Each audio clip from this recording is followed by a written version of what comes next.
Welcome to CCK Live. My name is Kayla D'Onofrio. I'm joined today by my colleagues Matthew Fusco and Alex Sachs, and today we're going to be talking about how VA rates conditions that affect the genitourinary system. So first, very generally talking about what the genitourinary system is. This system consists of organs of the reproductive system and the urinary system. So the reproductive system would include the vagina, ovaries, uterus, fallopian tubes, external genitalia, and the perineum in women, and the prostate glands, testicles, epididymis, and the penis in men. And the urinary system would include the kidney, ureters, bladder, and the urethra.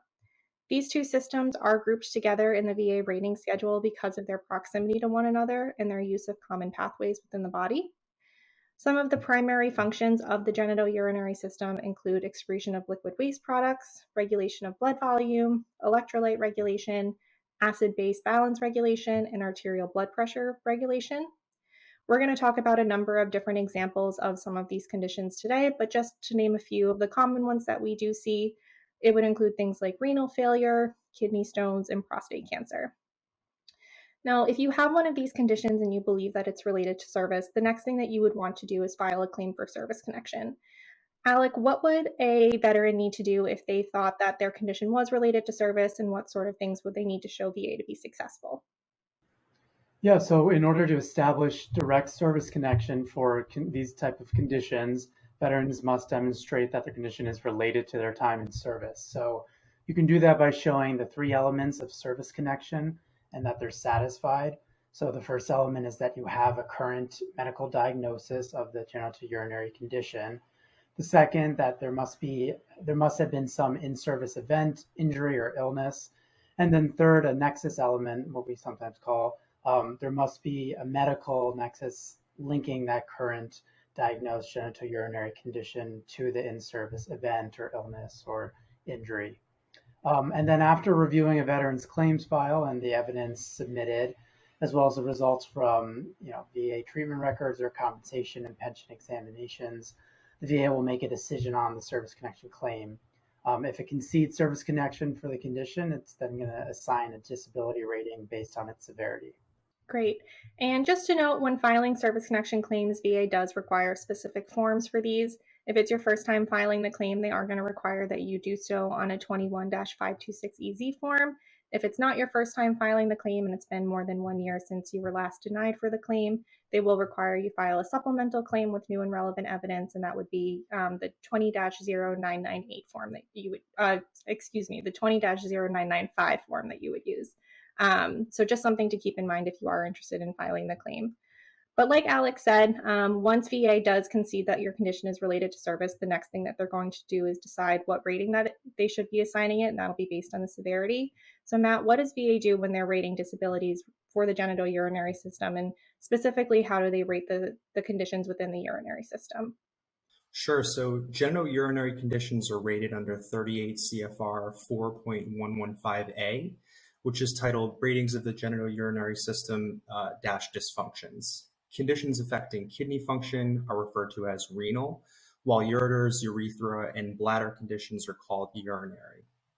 So first we're going to talk about the urinary rating system.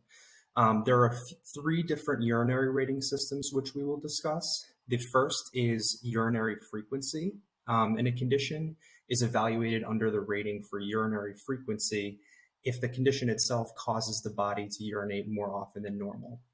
For this category, the condition is rated at levels of 10%, 20%, or 40%.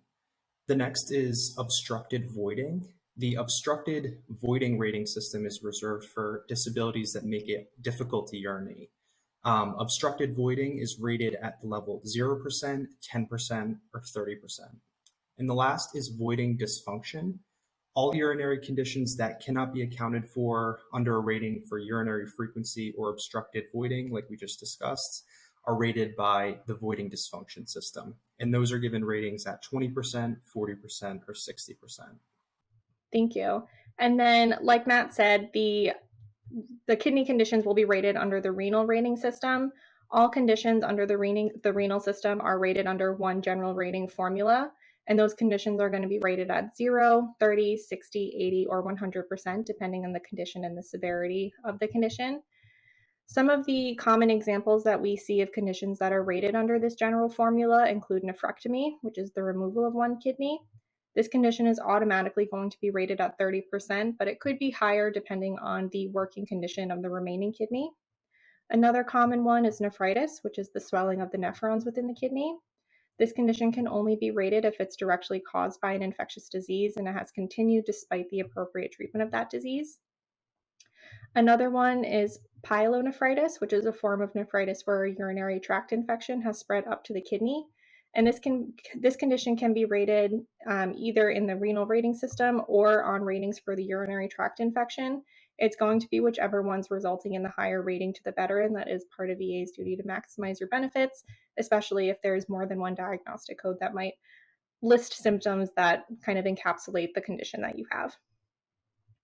Another very common one that we see is kidney disease, and that would be for any kidney disease that requires regular dialysis. And then the last one that I'm going to talk about is the kidney transplant. Kidney transplants are automatically rated at 100% for 1 year following the transplant surgery. After the expiration of that 1 year period, the condition will be reevaluated and then rated on any symptoms under the renal rating criteria. The minimum rating that they'll assign at that point is 30%, but they will likely send you to a compensation and pension exam to see if you would warrant a higher rating. So if you are scheduled for one, it is important that you attend to make sure you're maximizing the rating that you can get out of that. Alec, how does VA rate cancers affecting the genitourinary system?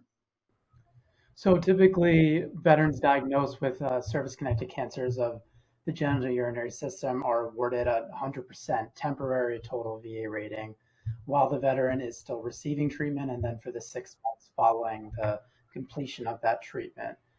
From then on, veterans are rated on their residuals, such as we talked about, urinary frequency, or if that's for prostate cancer, for example. And in addition to cancer, veterans with genitourinary conditions may be entitled to what's called TDIU, or total disability based on individual unemployability. This is a VA benefit that compensates veterans who are unable to work due to their service-connected conditions, and it awards a total 100% rating. So it's intended for veterans who cannot maintain substantially gainful employment due to the genitourinary condition or any other condition for that matter. Two things to note: that there are two kinds of TDIU, schedular and extra schedular. Veterans affected by the genitourinary condition may be eligible for TDIU, schedular TDIU, if they meet certain criteria. That's established where the veteran has one service-connected genitourinary disability rated at least a 60% disable, or the veteran has more than one service-connected disability with one condition rated at least 40% and a combined rating of at least 70%. And then beyond schedular TDIU, veterans who don't meet these requirements may still be eligible to qualify under an extra schedular basis. Great. Thank you both. I think that's a really good place for us to wrap up today's broadcast. To learn more about TDIU, VA ratings, and the service connection process in general, we do have a lot of other content available on our website, including blog posts and an extensive library of videos on YouTube. So I definitely recommend checking those out for more information about these topics, TDIU, service connection, everything else that you can imagine. Also, be sure to subscribe to our channel to stay informed, and thank you so much for tuning in.